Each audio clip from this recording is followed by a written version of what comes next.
right, here we are looking at this image from Stas Parov of image vendor Fotolia.com.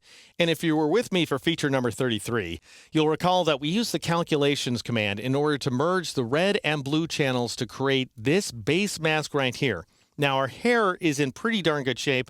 We're going to be able to use this hair detail in order to establish bright white hair against a dark black background. But we have some problems with the arms and the dress area. We have very poor definition where the arms and the dress are concerned. Now, we're not worried about the face. I could switch over to the lasso tool, and I could just select this face region like so, and then press Alt Backspace or Option Delete to fill it with white, because white is currently my foreground color, just to send that detail away, because it needs to be white in the final mask.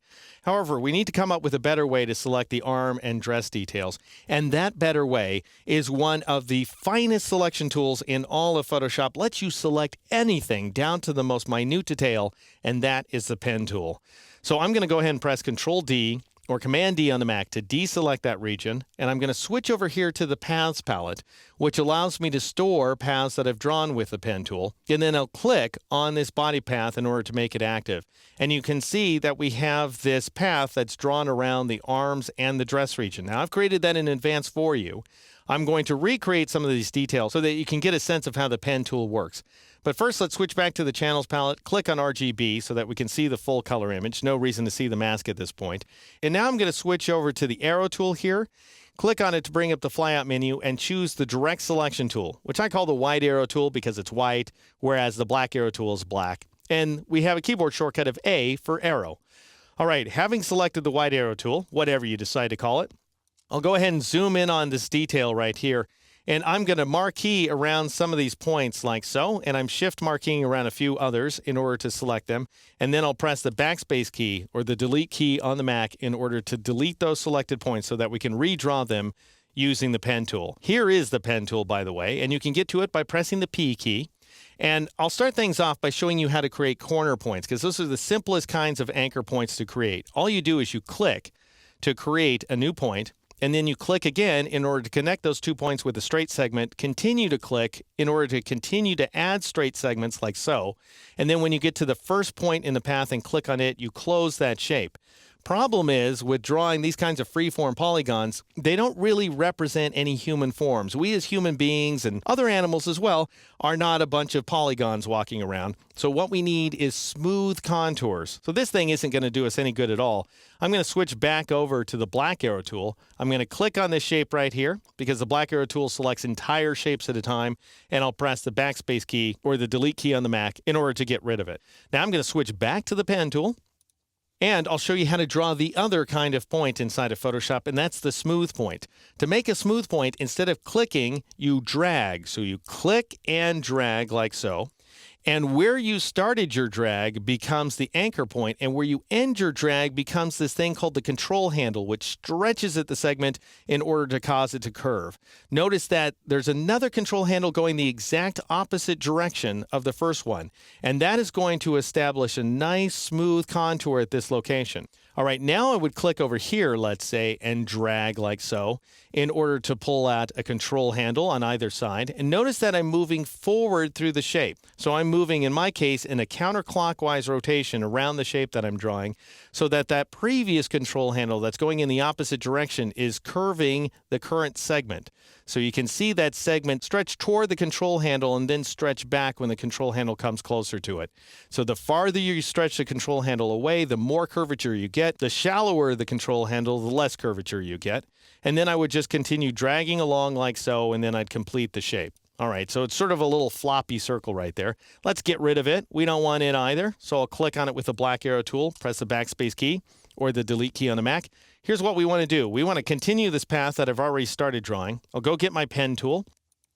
Now, this point right there has already been established as a corner point. So if I drag from it, I'll just pull out this single control handle like so. I'm not pulling out two control handles. And I'm going to drag it upward just so that we're following the contour of this arm. And then I will create another smooth point at this location right there. And I don't want to take that control handle too far in, but I do want to take that other control handle, the opposite one there, out quite a distance. And typically what you want to do is cover about 2/3 of the segment with the length of these little levers right there. Now, if you find that you've gone too far with one side of the control handle, because after all, they start off as being symmetrical, then you can press and hold the control key or the command key on the Mac. And what that's going to do is it's going to temporarily get you the white arrow tool. So with control or command down, you can now drag this point back without affecting the length of the opposite control handle. And then you would release the control key or the command key on the Mac and set about creating some more smooth points inside of this image. All right, I'll go ahead and create a small one down there. That is, those levers associated with the control handles are fairly small. Then I'll drag out big control handles at this location, midway up the arm. Now here we're presented with what's known as a cusp right there in the underarm. And what that means is it's a sharp corner that joins two curving segments together, or what will be two curving segments. And in order to get that effect, what you do is you drag out in one direction like so. And then midway, when you've got one of your control handles set up more or less correctly, it actually needs some work over there, then you would press and hold the Alt key, as I've done, or the Option key on the Mac, and that allows you to swivel this control handle in an entirely different direction. But you still have two control handles coming out of that single anchor point, and that's what's known as a cusp point. Now I'll press the Control key or the Command key on the Mac and drag this control handle back in a little bit, like so, actually quite a bit, I guess. And then I'll Control or Command drag this point upwards. Now, it's not necessary that you follow the contour of the image exactly correctly. You just want to get something that looks like a natural, organic, smooth contour. And, by the way, if you're going to cheat, which I am in this case because I'm not following things exactly, you want to cheat on the inside edge of this arm, for example, so that you select too little of the arm as opposed to selecting some of the background, which would give you a little bit of a color fringe. All right, then I'm going to go ahead and add another point at this location, and this is a smooth point as well. I'll Control or Command drag this guy back up a little bit. I will probably, at this point, I'll just go ahead and drag down like so, just a tiny bit, and then press the Alt key or the Option key and drag over to the side there. Drag here, press Alt or Option and drag down like so. And once again, the Alt or Option key is going to break the link between these two control handles so you can move the levers in independent directions. Now I'm going to drag here. I'll go ahead and perhaps drag at this location, maybe Control drag this down a little bit. Then I'll Alt click at this point in order just to get rid of this opposite control handle entirely. And then I'm just going to create a series of anchor points like so by clicking, which is going to give me a little bit of freeform polygon right there at that location around her waist strap or whatever that thing is. And then I'll go ahead and drag from that corner point in order to establish a control handle and drag from here to establish a control handle as well. And now we have created a path. Now, what do we do with it? Well, let's go ahead and get the black arrow tool and click on that path to make it active. And then all you have to do to convert that path to a selection outline is go down to the bottom of the Paths palette and click on this icon right there, Load Path as Selection.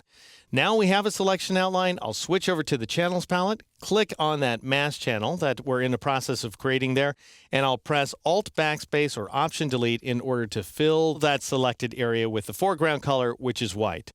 And I'll press Control D or Command D on the Mac in order to deselect that area of the image. And we have now successfully selected the arms and the dress inside of this image, thanks to the power and flexibility of the pen tool.